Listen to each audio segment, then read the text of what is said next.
Everyone to the L7C podcast. Today we have a very special guest with us today. We have Junior Arrey with us today. How are you doing today, sir? I'm doing well, man. How are you doing? I'm doing good. Man, this has been one of the more highly requested podcast episodes of 2021, and we're finally able to get this in for you all today. Today, we're going to actually have a two-parter. This first one's going to be talking about Junior's basketball career. We're going to be asking some hard-hitting questions. And then later on, we're going to have a part two talking about post-basketball with Junior's business side. But let's get right into the basketball. Junior, what got you into basketball, man? Shit, honestly, that's a great question. Just growing up, I was always watching you and your buddies always playing basketball. And I was young, what would you say, like 4 to 6 years younger, something like that. Always watching you guys play in the backyard, so I just loved the sport, and we would always watch it downstairs in the basement before we go to sleep, and I just loved it, and I just kept working on it, and then good things started to come my way with it. Yeah, with that age difference, because you immediately started playing with older people from the jump, because you have two older brothers, and they had their friends. Correct. So did you think playing with older people from the jump prepared you for your future and career in basketball? Absolutely, because you even told your friends growing up, don't take it easy on him. And that really shaped me up, and that really toughened me up, and my mental toughness was there just because I was playing with older people, so I couldn't really throw fits or fuss when I couldn't score or the people steal the ball from me or block me, so it really prepared me mentally going into when I started playing kids my own age. I started dominating right off the jump. Right, agreed. So then you're there, you're playing grade higher in Shepherd Naz, you're on the travel. Yep. I really think it was about 7th grade where your name really started popping up in the Gahanna circuits, because 7th grade you went to Middle School South. For those who don't know, in Gahanna, Ohio, there's 3 middle schools, South, East, West.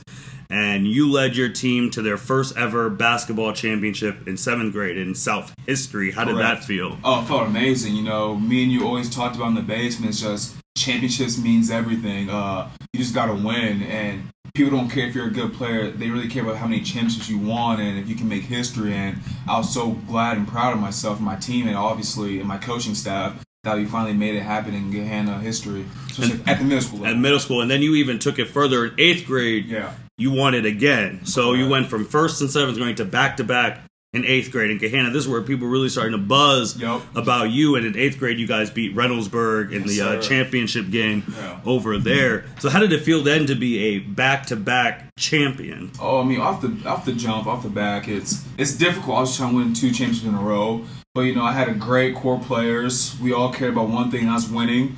And I don't even know what to say. It was just a phenomenal feeling that we could really do it over and over. And I personally felt like Kobe and MJ because, you know, they went back-to-back championships. So I'm like, shit, I can really do something here. So we got 2 down. And then, obviously, when me and you got at the house and we're talking, and then you told me straight to my face, like, what if you can get another championship underneath your belt? And, you know, we'll see what happens after that. Yeah, and then first year, freshman year, they had you playing freshman and JV, right? Yes, I started JV my freshman year. And then when freshman Coach Powell needed some players, or we were playing against a tough team like our rivals like Pickeringtons or Reynoldsburg, he'll have me come down and play some. So then even freshman year, when you played on the freshman team, you guys won the championship again. Yes. So you went from 7th, 8th, 9th grade, 3 straight championships for Gahanna, and I don't think that's ever been done before, especially with your class, so that was already something wild there. And then JV, they don't have a tournament, which I still don't understand. But we had one of the best records for JV in Gahanna history. Which I don't understand why they don't have a tournament for JV still. So then you go to varsity sophomore year, through senior year, and we're just going to skip the sophomore year one because it was... Fuck that year. It was straight. It was junior and senior year where you guys had legitimate chances of winning the state championship. Absolutely. At the end of 9th grade, the head coach of Gahanna right now, Tony Stibe, he came up to your dad and said, well, he's won all the ones down. There's only one left to win in Gahanna, and that was state. Did you feel pressure trying to win the state championship? Because you knew someone who took Gahanna to the Final Four a long time ago, Rob Brandenburg, and you knew like Jamel and Stevie. So did you feel pressure to try and get him a state title? There was so much pressure, man. And I'll always call you, obviously, during my high school days, even before games or whatever it is, taught you, try to get my mental right, but it was just so much pressure. Because, winning 3 championships already in Gahanna, it's difficult as it is, but winning the big prize, the state tournament, that's the hardest one, and we always choked, and I just never understood why. We just could never fucking close the deal, and it's pissed me off ever since. I can't even sleep at night sometimes, knowing that I'm not a state champion in high school. So the theme of this podcast will probably be underappreciation, because there's a theme through especially junior year and senior year and then going into college that you were one of the better players on the team, but the attention was never on you. Nope, never. Junior year was more Nick Ward, Matt Moyer. Yep. And then when Matt left, it was Nick Ward. And that's it. And Jordan Mitchell is a freshman coming in, who was also a neighborhood kid that you knew and played against. Yeah. And Nick Ward's stuff was rightfully so. He was one of the top players in Ohio, went on to go to Michigan State. He's dominant. But did you feel like they were sleeping on you until midway through, I don't know, senior year, where you guys started really locking up wins? Because I felt like they were underestimating your guys' core going into the season. They only thought it was just Nick. Man, they definitely underestimated me, and it pissed me off. Remember now, you're one big main part of my basketball career, and I'm always talking to you. If it's happy moments, sad moments, pissed off moments. There's one day, I saw the rankings in Columbus, Central Ohio, and it had me ranked as a 2-star, and I've never been that pissed before in my life. And I remember I screenshot that and sent it to you, and I was so fucking hurt. I said I didn't want to fucking play basketball because they think of me as a 2-star. So, and then also you just told me the right things. You just keep working. So I said, all right, I can do that. So then we just keep working. Things start going our way. But overall, though, I was never appreciated. In Central Ohio, never appreciated. At the end of senior year, where were you ranked at the end? Were you a 2-star at the end? Or they fucking bumped me to 3.5. 3.5. And then, I guess with that too, because we talked about the 3 championships and that game against Westerville South, your last game of your college career, which was high school career, which was one of the better games I've seen, but it just didn't go our way. And they even said at the end that you guys, your grade class was the winningest class.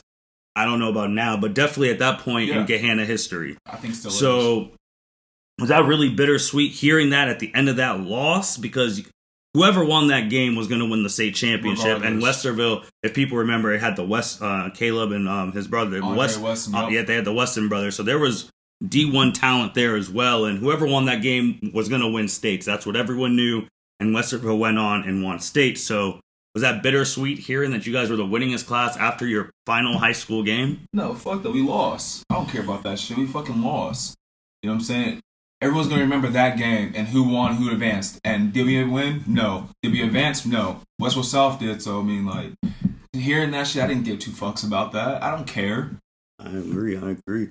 So then you graduate, and when did colleges start looking at you? Do they only look at junior year? Yeah, they started looking at me junior year. Obviously, because our dad is he's a professor at a college university, so they were on my radar as soon as they heard about me. As soon as I could walk, honestly, they wanted me there. And there's some local schools around Columbus that wanted me there. And then senior year, that tournament run we had, when I started really going off. The Battle of, was it that place when you guys were down in Florida? Battle of Villages, That's when my name caused the newspapers. I was winning awards down there. That's when my name really started to go out there. And that's when colleges, out-of-state colleges, started to recruit me hard and wanted me to take visits. And you also played AAU basketball for a majority of your middle to high school all my life career. So what, and you're recent in the AAU thing, so how is that different from regular high school basketball? And do high school players going forward always have to play AAU to get looked at for colleges? It depends. That's a great fucking question, actually. It depends on what school you go to. So, Gahanna, that's a powerhouse. You don't need AAU that much for Gahanna because we're a powerhouse. We're well known. Same thing with the Pickeringtons. You don't need that much AAU because people know Pickerington. People know that Pickerington produces players. And so, say if you go to some random schools and you're not really getting looked at because they don't know what type of school that is, you gotta make sure AAU is a key in your summer and spring. Because if you don't have that, you will not get looked. And you will not get recruited at all by any colleges. But isn't AAU, for those who don't know, isn't it a very expensive thing? It's very expensive. So how do they help? How do AAU teams, if they know they want to, do they help anyway and paying for stuff? Because if you're just playing like high school, middle school, all you have to do is pay for like the team shoes, and that's it. You're paying for AAU, you're paying for trips. You're almost a college like player already. You're paying for trips. You're traveling around the country. Like, how do they help families? It depends on what AAU program there is, because there's some top caliber ones that I played for. VCC Warriors, they took care of everything. All Ohio, they just take care of everything. So it just depends on what program you are, because sometimes they have like package or bundle deals that can help families out that can't really afford those situations. Did you have to change your playing style from when you played at Gahanna to when you're playing AAU, or did you play the same way? Yeah, so Gahanna is structure and discipline. You have to run each play, boom, boom. If you're not like Nick, where he's fucking beyond dominant, he can get away with doing certain things, but like me, obviously slept on, some other players that are slept on, we have to go through and we have to excel at those positions and roles that we have. But AAU, that's the time to show off your capability and potential that, I can shoot the ball. Yeah, I can take it to the paint. I can score on all 3 levels. So it just depends on, obviously, again, depends on what AAU team you play for, program you play for, and your for your high school players as well. So then when you graduated, what was the college recruitment process like? Were you already going on visits as soon as you graduated, or how did that go? Yeah, so as soon as we lost to Westfield South, fuck that game. Coaches start blowing from saying, hey, we want you on campus, we want you there. So I got my dad, because my dad's the only one I always go to trips with, and we start looking at places and go from there. What was the first place that really caught your attention that you thought you might want to come here and play? I would have to say Alderson Broadus. It's a school in the bum hicks of West Virginia. Just because there's a coach there. He's from Ohio. I forget his last name though. Great coach. He's a winner. And you know me, I'm big on winning. And he showed me his rings. He said, if you want a ring, you come play for me. I'm like, shit, that's my language right there. But obviously that school is ridiculous, and it's middle of nowhere, so I just didn't feel comfortable. What about Ohio Dominican? I know that was a big thing in the home that we were almost 99% about to sign there almost every day, and then something was messed up with the scholarship money. They just couldn't afford me. It just comes down to that simple. And then they tried to talk to my dad about doing some like tuition exchange bullshit. My dad was like, no, we're not doing that. So I'm like, yeah, fuck out of here. I'm not doing that. So they lost a great player, and it's crazy too, because they will still reach out to me to this day saying like, damn man, we should have pulled the trigger on you. I don't know how we didn't. Just straight bullshit I didn't want to hear. But so then how did we end up at West Virginia Tech University? How did we end up here?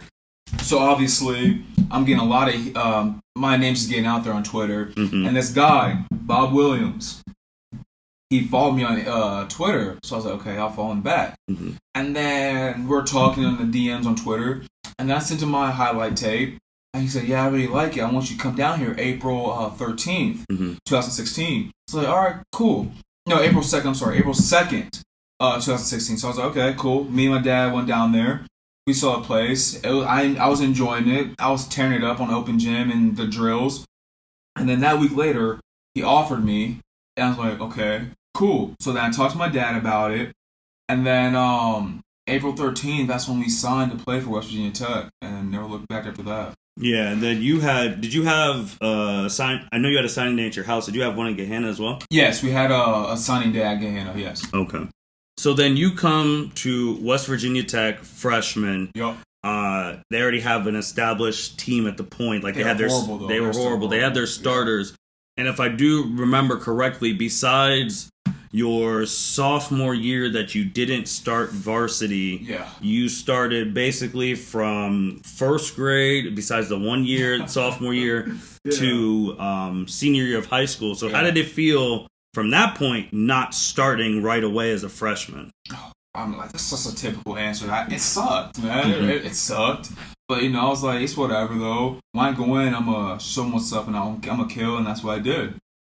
Do you remember your first real game? You guys had the scrimmage against West Virginia, but your first real game against Davis and Elkins, do you remember what you did your first real game? No, I don't. All I know is that we fucking lost. So. Yeah, you guys did lose 98-92. First, how did it feel playing your first real college game? Felt great. I felt like I was made for this. Growing up in the backyard with all you guys playing older than me and playing physical, I was ready for that moment. So your first college game ever against Davis and Elkins, you came off the bench, you played 25 minutes, You had 12 points, 5 assists, 4 rebounds. I did not know that. And you had 0 steals, which when we go further is kind of interesting that you had. So you already had a 12, 5, and 4 stat line coming off the bench as a freshman. So how were those practices? Because they had a senior point guard ahead of you. Yeah, Rashad Kincaid. And great guy. How's that competitiveness that saying you should... Did you ever feel like you should start over him? Yes. Yeah, I mean, I'll be straight up. I mean, it's not me talking to my ego or anything like that. I knew that, obviously, they're going to start a senior because of experience, but I was just angry because I know, because Rashad, he's not really like a scorer. He's more of like a facilitator, and he gets past the ball. And what a point guard does. Me, I do it all. I do everything. I score. I look for people. I just get after it. And at the time, I personally thought I should be starting my freshman year. But you know how those old school coaches are. They don't like to start freshmen. They want to have them off the bench. And it was fucking frustrating, but Rashad's a good guy. He took me under his wing. He helped me out a lot because me and our freshman coach, Bob Williams, never see eye to eye. We never saw eye to eye at all. So he recruited you to go to West Virginia, but you didn't see eye to eye with him. Why? Nope. Because I personally feel like I knew more than he did. Okay. And if he's hearing this, it's the truth. That's how I feel. I challenged him. Like, some of the things he was saying and making us do was not making sense. You know, and I would question it. And I don't know. He didn't like that. He would kick me out of practice because I thought the way how he was coaching shit was unfair. He was definitely biased towards one player on the team, and everyone knew that. And it sucked. It definitely sucked, but it is what it is. I can care less. So freshman year too, you guys went 23-9. Yes. And 14-3 in the conference overall, which was an improvement from last year for their team, but from you coming from Gahanna, you didn't even lose 9 games in your whole Gahanna career. How did it feel like taking some of those losses in college as your freshman year? You know, Biggie, man, just like we talked about growing up with you, obviously, we always talk about winning. I'm a winner. I love to win. But seeing us losing that many games, I was fucking frustrated. I would even call dad and be like, why are we losing this much? I'm not used to losing. Like, things have to change because I do not like to lose. And it fucking felt weird, man. It was literally like a punch in the face, losing that many games. So then you guys also, you go to the conference tournament. And you guys lose in the semifinals. But you also have your best game in that semifinals. You dropped 27 points that game. Did you feel like every time you checked in, you had to shoot because you didn't know when you were coming out because you were a freshman? Did you feel like you had to score? Like, what did you feel like your role was coming off the bench? Every fucking coach always tells players like, oh, we want you to be that spark guy, you know, energy guy. You come off the bench and give us energy. And bro, like, I can see where they come from with that, but like, in my situation, especially with Bob's horrible coaching style, and yes, I admit it is not the best coaching style, but he would not let one of his players get going until it's too late. And you even witnessed that several times, even when you were in we had a game in Ohio. I scored 6 straight points in a row, takes me out. And I never understood that. I know you were frustrated, Mom was angry, the whole crowd there, because who does that? So that game against Indiana Southeast in the semis of your conference tournament, you only played 21 minutes and 57 seconds. You had 27 points, 2 steals, 3 rebounds. So, and you shot 10 for 20 from the field, 2 for 7 for 3, 5 for 7 from the free throw line. And in that game, when you only played 21 minutes, and this was, you guys were trying to get to the conference championship, you had the most points by far. The next person behind you was another freshman who you came in, well, not really a freshman, but Elijah Boone with 15, and then the leading scorer that year and the player of the year, Atkins, only had 13, and your person who starts above you, Rashad Kincaid, he only had 5, and he played 30 minutes. So then you go from there. You guys have clinched a spot in the NCCA tournament for you guys, which was amazing. And you go to your first NCAA tournament game against Robert Morris. How did it feel traveling out there? Like, this is the tournament. This is what you've been seeing on TV your life. Like, your version. How did you feel? Going dancing. It was a great feeling knowing that. You know, it's crazy how like kids growing up was like, man, I'd love to play in March Madness. You know, just one day can make it happen. And I was one of those kids, and it actually happened. So I'm like, I was taking it all in, bro. I was taking it all in. I enjoyed it. It was a fun experience, driving all the way to Branson, Missouri to play. Mm-hmm. It was fun, man. It was fun. So then after you guys do lose that game, what was your feelings of what you needed to do to go further next year? Yeah, I'm pretty sure after we lost, I'm pretty sure you're the first person I called, I think. And we just talked, saying, like, what do I have to do? Like, what do I have to do to level up? What do I have to do to go that extra mile? And then, obviously we put together a plan, weightlifting plan, in the gym plan, working out, all that stuff to get that next level. And I was ready for my sophomore campaign, ready to go off that season. And we were in that, I would say we were in the gym, what would you say? Damn near like 5 days out of the week? Probably. Definitely at that point was mostly on Mondays for a good amount of time. And then like the end of your freshman year, and these are you coming off the bench, your season stats were you averaged 9 points, a steal, 2 assists, 2 rebounds, and that was you coming off the bench as a freshman. We go to sophomore year, Rashawn's graduated, so you're officially the starting point guard for the team. Mm-hmm. And the first game was already a nail biter.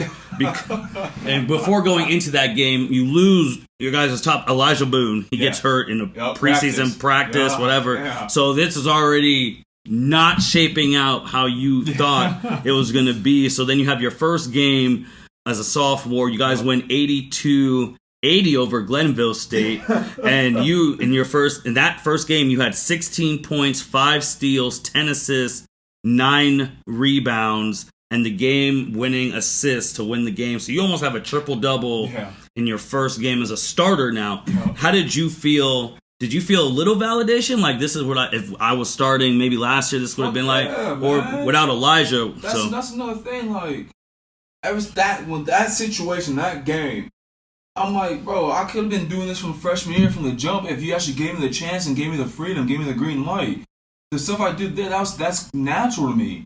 And I had the confidence because obviously we worked nonstop in the summertime and springtime. So I was like, I can do this. Like, put the spotlight on me and let's win a championship. Let's win games. So then you go into... Oh, pause. Let me ask you this question. How'd you feel at the last seconds of the game? How'd you feel? Oh, because sometimes it's... Man, for those who don't, if you have kids in D2, like it's hard to sometimes watch games because they're not always on TV. You got to find the live stream, but this one was really good. But no, watching that game, it was good because it was at the edge of your seat, and people already wrote you guys off because Elijah was down, and Elijah was already like a preseason first conference and all that. So seeing that first game was like, okay, we can really do some things. So then we go into the second game, where you guys are playing, and I'm listening to it on the radio because the radio coverage, it was good radio coverage, and you go down a couple hard times during that game, and you don't know what's happening, and they're like, and then we're listening, and obviously you're not watching, so you're listening to it, and you're like, oh, he's a raise down, it looks like he's taking so time to get up. And then you actually keep playing. I remember you were shooting free throws, and they saw something was wrong, and they pulled you out. And you were still playing and still getting hit and still playing. And then that game, you played 32 minutes. You finished with 11 points, 3 steals, 6 assists, 5 rebounds. Yeah. But then you find out you have an injury. What was that injury? I tore my ACL. And you were still playing through a torn ACL. Yep. So when you get that diagnosis of a torn ACL, what's your initial reactions to that? I can't fucking play. I'm done for the season. I can't play. And obviously, I was in tears. I was crying my eyes out. I was in the bathroom in my dorm room crying, and I couldn't even call you yet because I was fucking in tears, crying. And then I was trying to figure out how long the process is. Blah blah. And they told me 6 to 9 months, and that's when I just lost it. Bro, like all the work we put in that summer and all that, I felt like it was just down the drain. Because I knew this year, my sophomore year, is the year that my name was going to be one of the top players in the league. Honestly, in the college, I knew for a fact the way I was playing, and we even talked about that too. The way I was playing, I was going to be one of the most dominant players that year. Did you get multiple opinions to see if it was a torn ACL? Yeah. Did you only go to one doctor? Did you go? How many doctors did you and like your family and the coaches go through? So we went, I want to say like 2 or 3. Mm-hmm. Our trainer, Jamie, he's a great guy. Big fan of him. He tried to claim that it's something to do with my calf. Mm-hmm. So we're like, okay. So I told Lisa, I know you guys don't know who Lisa is, but she's like another mother to me. I told her, I said, yeah, they're thinking my calf. She said, that's bullshit. Go get another opinion. So I'm like, okay. So we go to West Virginia doctors. Highly recommend, do not go to a doctor in West Virginia. I highly recommend that. And he said, oh, no, I don't think it's that bad. They gave me a steroid shot in my knee, cortisol, whatever that shit's called. And it was feeling better. My knee was getting stronger, but I could not play. I was still walking gingerly. And I called mom and dad, like, please come pick me up. I can't do this anymore. And then they picked me up, whatever. And we went back to our real doctor in Columbus, Ohio, which I fucking love, Dr. Martin. He's great guy. And then he was doing this ACL check with me. And then he said, yeah, you tore your ACL. I said, what the hell are you talking about? And he pulled up the scans, he showed me, and it was a torn ACL. And I'm like, what the fuck? I was so fucking pissed, bro. Oh my god. So then Boone's out for the year. Yep. You're out for the year. Yeah. The team goes 20-12, and they still make the NCAA Tournament conference. Yeah. They finished 13-5. So you're watching them, and then they actually lose in overtime Indiana Tech in overtime. So then that sophomore year comes to a close. So then when that year ended, and you're hearing it's going to take 6 to 9 months. Yeah. When did you ever think that you were going to be able to play with the same style that you did before the injury? No, not at all. Not at all. If I'm going to be straight up honest, I'm not going to lie to you. I thought I was going to be complete ass. I thought I was going to be horrible, but, during the time when I got my surgery, the day after Christmas, that's crazy. The day after Christmas I got my surgery, as soon as we were so really aggressive with rehab. Mm-hmm. We were there, I don't know how many times a day we were rehabbing, but it was a lot. And then once again, there was no crutches involved. I really started doing strength training to build my leg muscles up, my quads, hamstring, glutes, hips. I was doing all that stuff to get ready to be more explosive and, have a comeback season. So then you're doing your training during the summer, you're getting your strength back, you're getting your stuff back. You come back junior year, you're a starter obviously once again. Elijah Boone's back. Yep. You got Brandon Shingles. You have Tommy Commons. You have Cole Schoolcraft. That's the starting 5. Yeah. And you guys come back. You guys are winning. One game that really put you back on the map, maybe officially saying that you're back, was against Berkeley College. You guys went to double overtime. And I'm saying that because the first half, you only had 3 points. Yeah, I did. And then the second half going into the overtimes, you scored 30 points. Yeah. So from 3 first half to 30 second half points, you had 33 points, 3 assists, 4 rebounds, and 5 steals. Elijah Boone, who's also coming back from injury, he has 40 points, 1 steal, 2 assists, 16 rebounds. Yep. And as a team, did that game show Coach Williams that he might have something really special here with you and Elijah and the team? Like, even though you guys lost in double overtime, how did you feel about that? Obviously, I was still pissed because we lost, so I couldn't really sit there and say, "Damn, I had that many points." But obviously, you brought it to my attention because you're always the first person to bring shit to my attention about certain things. But yeah, I just knew that. Damn, if everyone this season can click and have chemistry, we can really do something special. And also we're gonna talk about that a little bit later. But. So then you guys go on a nice winning streak, and then you run into this Washington. Avantis game where you guys have your worst loss of the season, losing 84-65. Was that a wake-up call that's saying, hey, we still need to put in the work? Absolutely. We got too comfortable. And we thought since we beat them earlier that year that we could do it again. Mm-hmm. But no, that was definitely a big wake-up call for us to get our shit together. So then you guys go on that year to actually have the most successful year in WVTech history. You guys go 30-5. Yep. Overall, 15-2 in the conference. You guys actually win the regular season conference championship and the tournament conference championship. How much does that mean to you especially coming back from a season-ending ACL injury? Oh, that's a great question. You gotta realize, Biggie, like, I'm just fresh off a fucking injury, so I didn't think we could do this. Elijah just come fresh from an injury. You know, we haven't played with Brandon yet, who's a phenomenal shooter. We haven't played with Tommy yet, who's a phenomenal athlete. So it was weird, and then obviously we all clicked, and we got that job done. It's insane to win conference tournaments, man. Like, we were conference champs. We got a ring. We got shirts. We got to cut down the nets. It was a great feeling. Great feeling. So then just want to backtrack because I didn't say these stats too. Sophomore year, even though in the 2 games you averaged 13 points, 4 steals, 8 assists, 7 rebounds. So now we're in junior year, and you're averaging 11.7. So we'll say 12 points, 1 point, 2 steals, 3 assists, 4 to 5 rebounds. And then, so you won the regular season and the conference. Yes, sir.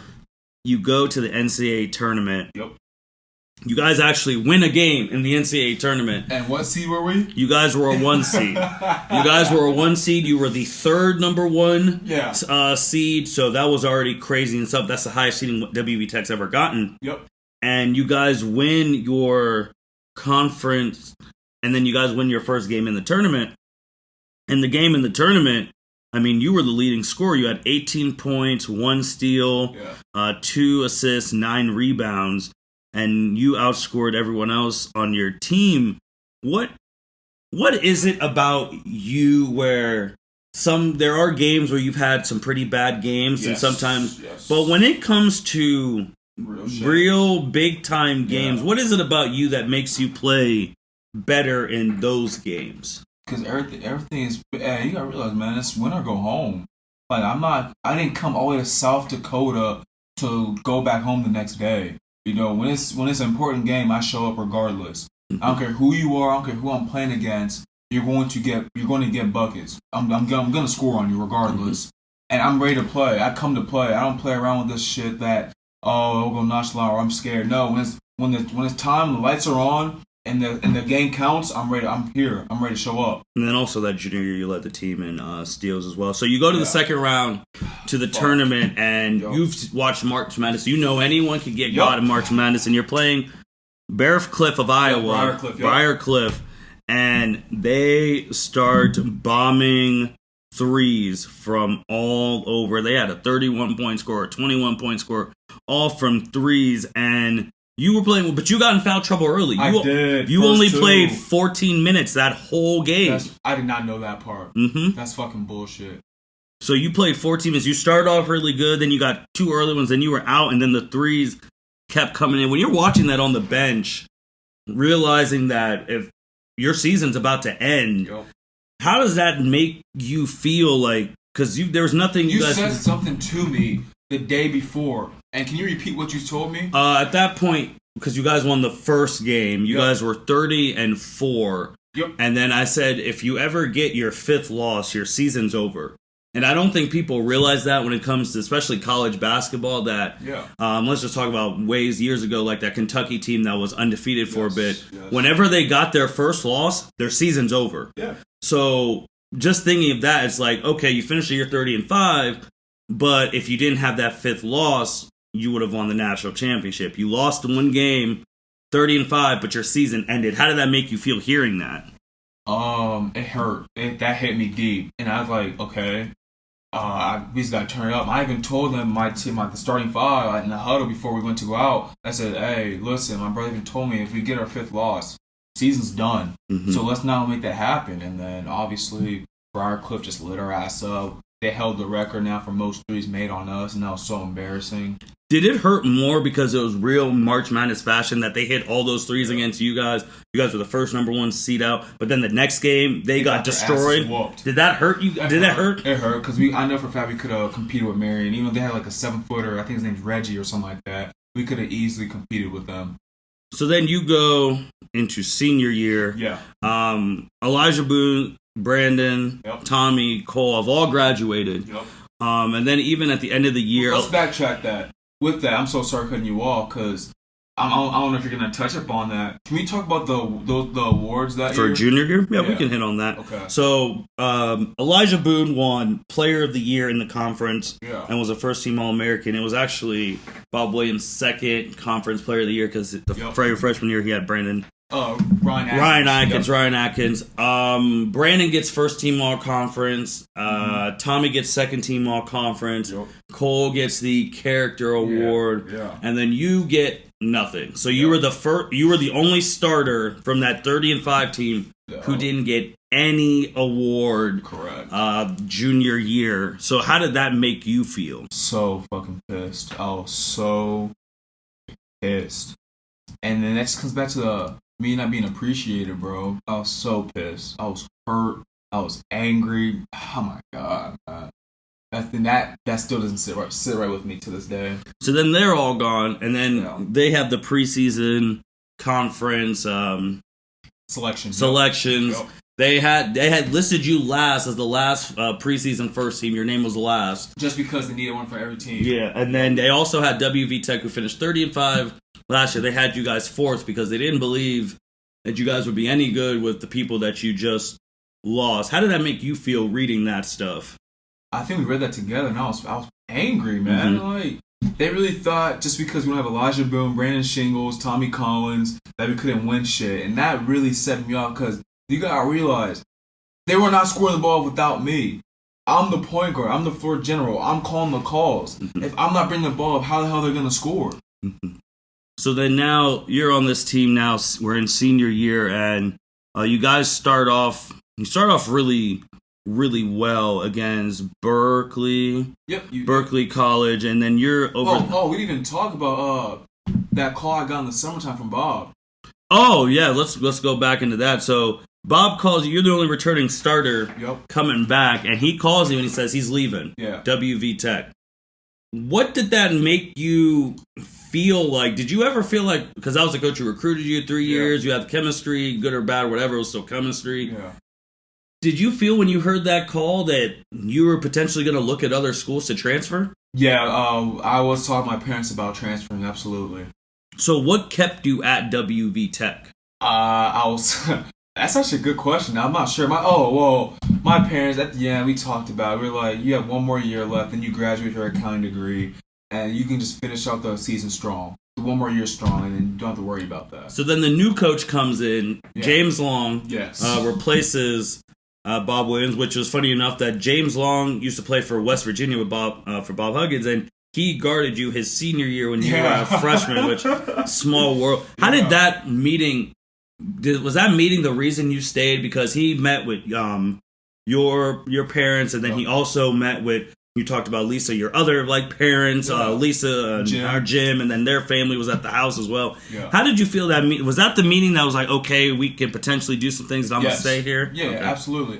When he first got the news that he was the coach, because for starters, I wanted to coach Nick Careholt, big fan of him. He was women's assistant for the state. He was my assistant coach my freshman, sophomore year. I love the guy. Great guy.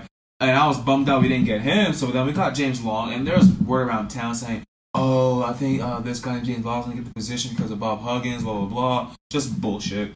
So I was like, okay, cool. So we found out it was James Long who got the position. Okay, cool. So then he reached out to me and said, hey, this is Coach Long, Junior, nice to meet you. I definitely want to come by and, introduce myself to you and your family. I said, all right, yeah, cool, we can do that. So he pulls up with his assistant, our new assistant, Peyton Sturm, and they came to the house. The family was there, Jim and Lisa, their family was there, and we sat in the living room and we talked. We talked everything out. Like, he was saying, like, I don't know why Bob didn't use it the way he should have, and we were just talking, and me and him saw eye to eye. We were both young, so we definitely butted heads on numerous occasions during the season.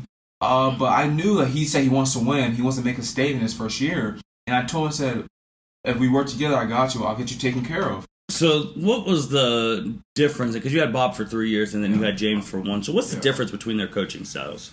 Bob, old-fashioned, dictator, do as I say. Coach Long, he let me play. He let me actually unlock my full potential. And I wish I had Coach Long since the beginning of my playing days, because he'll definitely let me reach my full potential, my full capability of what I can do on the basketball court. But I felt there was restrictions.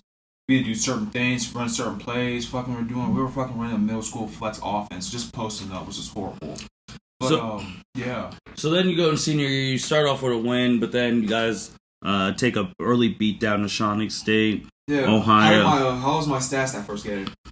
First game, you had about 25 points, 6 steals, 9 assists, 7 rebounds. Okay. And then you guys take the beat down to Shawnee, and you get another win. But then you start going on you guys go on one of your probably your longest losing streak in your basketball career. You go 3 straight L's, and they weren't close. Besides one of them, they weren't close L's. St. Francis, Indiana, you get blown out. Taylor, Indiana, you get blown out. And you're taking 3 straight L's. At this point right now, you guys are 2-4. Fucking ass. So did you feel, and also this was also during a time where another player in your team, Tamon Scruggs, was actually getting a lot of attention and you weren't.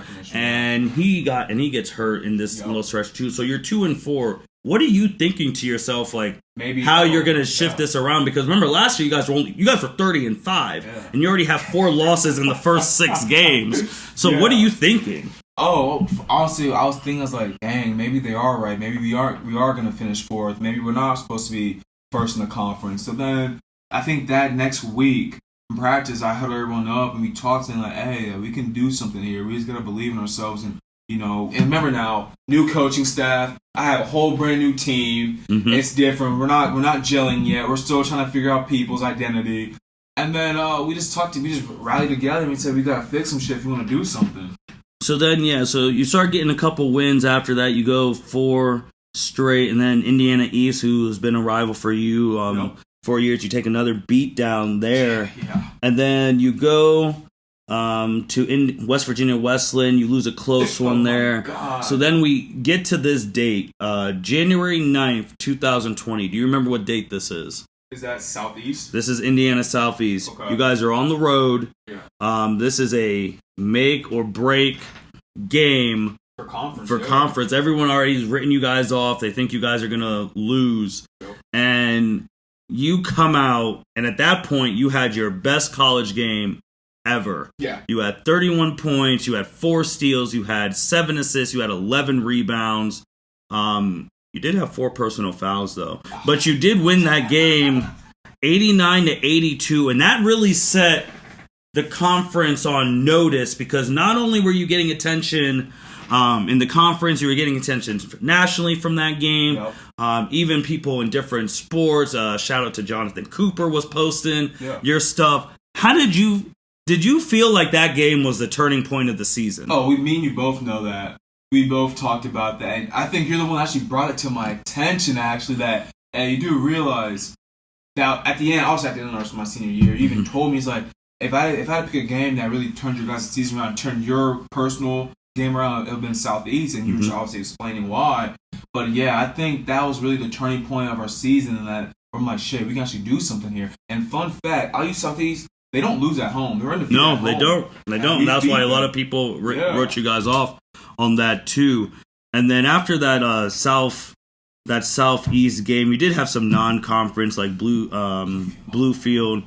But outside of when you go from Bluefield, which you guys lost by 1 point, you guys after Indiana Southeast, you guys did not lose a conference game in the regular season again. So you guys start rattling win after win, after win, after win, after win, after win, and there starts to become rumblings for you to be the conference player of the year. Were you aware that there was actually legitimate talks of you potentially being the player of the year in the conference? Honestly, I honestly thought it was going to go to either Blake Smith from Alice Lloyd or Bishop Smith from IU East. And then I remember, I don't know, what game was it? That there's sort of become controversy. I think you were fed up, and Cedric, our attorney, was fed up about why I'm not getting loved or getting looked at. And I think was it that game that you tweeted something? It wasn't that particular game. It probably would have been when you guys beat Kokomo again at home, where you went 16, 12, and 8, and you played the whole 40 minutes. I did not know. So it was that where I was like, well, people really need to start looking at you for player of the year because you were also the only player in the whole conference who was leading your team in points, rebounds, assists, and steals. And you were a point guard leading your team in rebounds. Yeah. And so I think that was where it was like really starting to take shape. And then you guys actually have a better conference record. Again, you guys went 15-1 in the conference, and the only loss was the blowout to Indiana East. We should have won that game. And then what? How did that make you feel that now you're a back-to-back regular season conference champion where they preseason picked you guys to be fourth?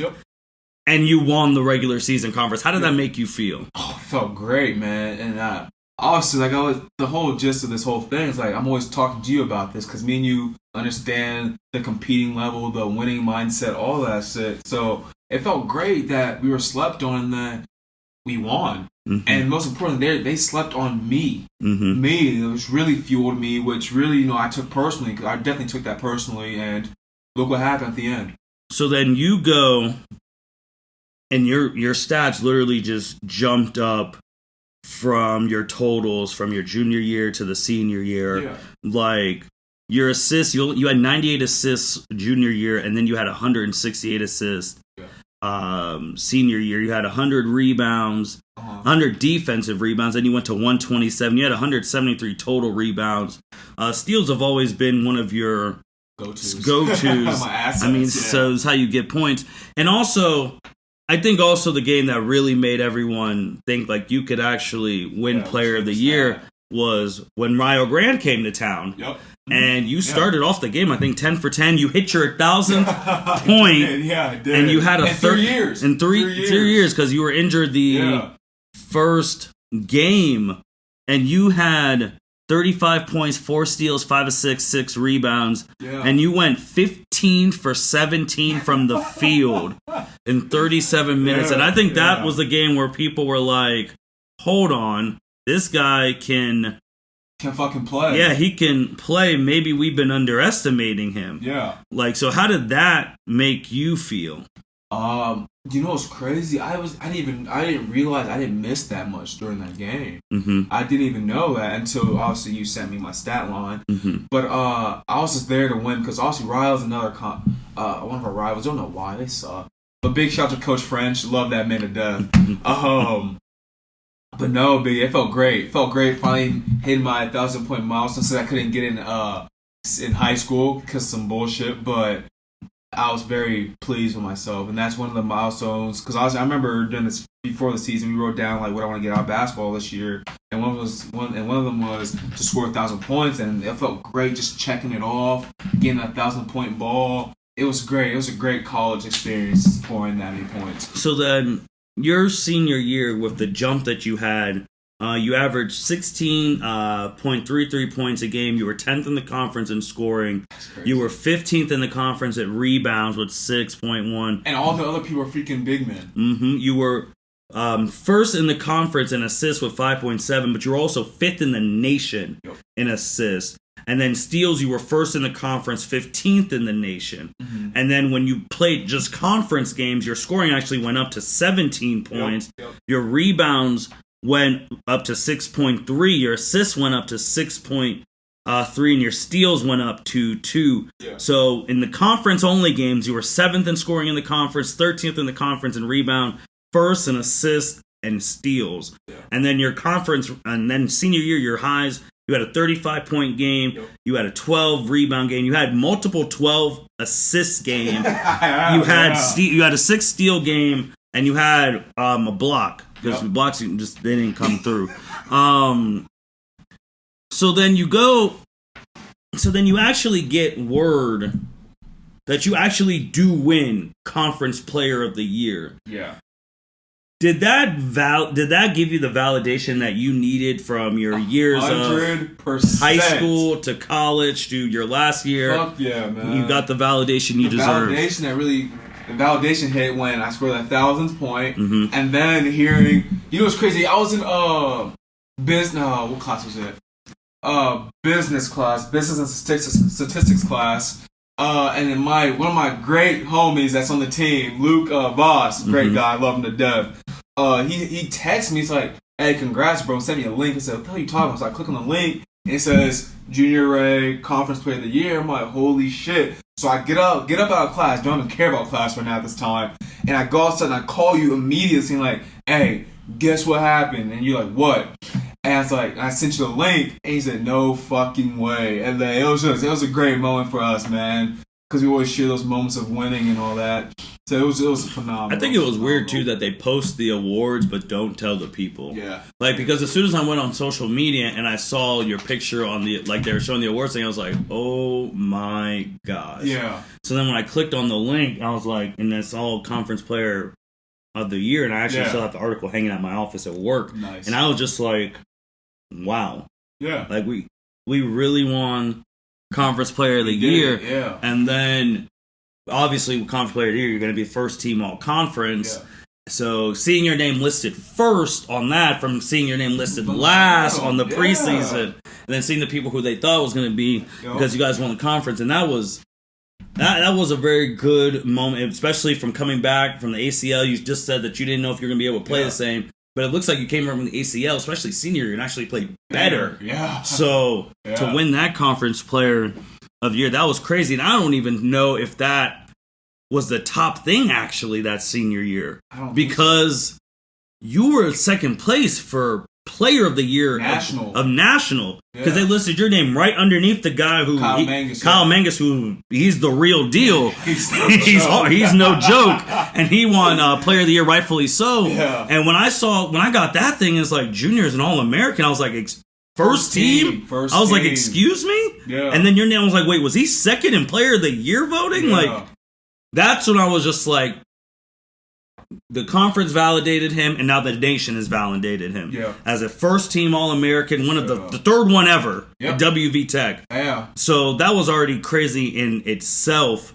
And then real quickly, obviously your senior year you got hit with COVID when COVID first started. Like the national tournament had to stop, things of that nature. So it abruptly ended that magical season that you had with Conference Player of the Year, first team All-American, first team All-Conference. You know what's crazy, more? I personally feel like if I got to play and Kyle Mangs got to play, and whoever made it further was going to lock in that National Player of the Year. But obviously, Indian Wednesday is no joke. No, there's no joke. They have championships galore. Mm-hmm. And honestly, Kyle Mangs is a freaking stud. That man can play. So I couldn't be mad at him that he got. And then also, while you were at WVTech, even though the sophomore year, the years you played, you guys made the tournament every year. Yeah. Not many college teams can say that. True. And you guys won a game, obviously, in the tournament, not a lot of, and then obviously COVID derailed this. But if you felt like that, this is a question I know a lot of people have been asking, because you've told me that you felt like you guys could have won a national championship the way you guys were playing senior year. Absolutely. So if you felt like that, because with COVID, why didn't you go back? Because you had another year of eligibility. That is a great. Because if you felt like that, you're bringing the same team back with some new, more experience under James Long. Because also James Long won Coach of the Year his freshman year, with Junior being the senior.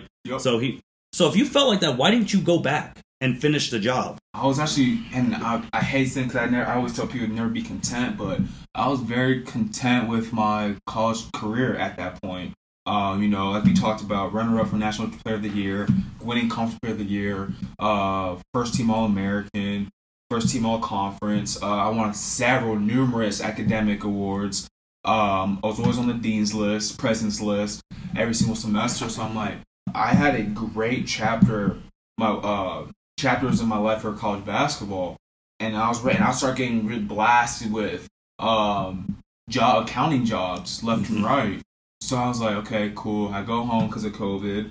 And then I had a lot of bosses reaching out to me saying, hey, we're following you during the season. We really want you to come and take an interview with us and see what we can do for your future in your accounting career. And also I was getting lots of agents and agencies reaching out to me as well, asking if I want to play professionally overseas. And I was actually going to sign a contract. I remember I always brought it up to you, and I want you to also, because you're my legal guy, I always send all the documents to you before you look at it, before I even get a chance to look at it. And I was going to sign for one of the top teams in Spain, but obviously COVID, and my parents were kind of iffy about it because they don't want me to go into another country and possibly get COVID there. So I was like, all right, it's cool. I'm always gonna be around the sport of basketball. You know, I run Nike basketball camps. I train kids. I work kids out. So I mean, I'm always gonna be around the sport. So. But did that etch for winning? Did you ever go to sleep thinking, especially when you graduated, like, what if? Because, I mean, one of your favorite players is Kobe Bryant. And thinking about, because this is a championship, if you really felt like you guys could have won that senior year, and you, like, did you ever just wake up thinking, like, did I make the right choice? Like, I could have had, day. Because if you would have won a national championship of Tech, that would have been beyond the ultimate validation. They would have deemed you the greatest WVTech player of all time. I'm going down as one of them. One of them, but that would have made you that would have been it. Yeah. There would have been no more discussion. Did that hunger to be that great ever just be like, oh, I should have went back? Especially when you saw them playing that year, this year. It eats me up. Yeah, definitely eats me up. They good. Congrats to them. They won conference championship, which would have been another one for you. Yeah, you could have potentially won Player of the Year back to back. I could have. Because IE Weeks was out that year too. So that's an easy. Easy. And then Player of the Year 2 years in a row, and then maybe a national champion. Swept the awards. That was pathetic. That pissed me the fuck off. So then you already talked about, like, you had the accounting people talking to you. You also had professional teams coming to you, and we'll talk about your professional stuff on part 2 of this on a later time. But did you ever, right now, what would it take for you to go back? Like, what would an agent have professionally, to? Or what would an agent have to offer you to play right now? Great contract, like beautiful. Like, what are you looking for? Because there are teams still reaching out to you. You had one recently too that we were actually considering. We want to go back. Yeah. So, what would for the agents, whoever listens to this out there, what would they have to offer you for you to come back to the game? Oh, a great package deal. So obviously, the top leagues in whatever country I think about shipping me to, the pay has to be great, the benefits has to be great. You know, a great team that knows how to win. Because I'm all about winning. So if the team's good and they win, and they're all about winning as well, then that's a great package deal. So obviously, the culture of the team, that's big. The compensation package, obviously the monetary aspect, and just the benefits. Okay. Yeah. Okay. So that's what it would take for you to. I'm still young. I'm still working out every day. I'm still getting shots up. So it's not like I haven't thought about it.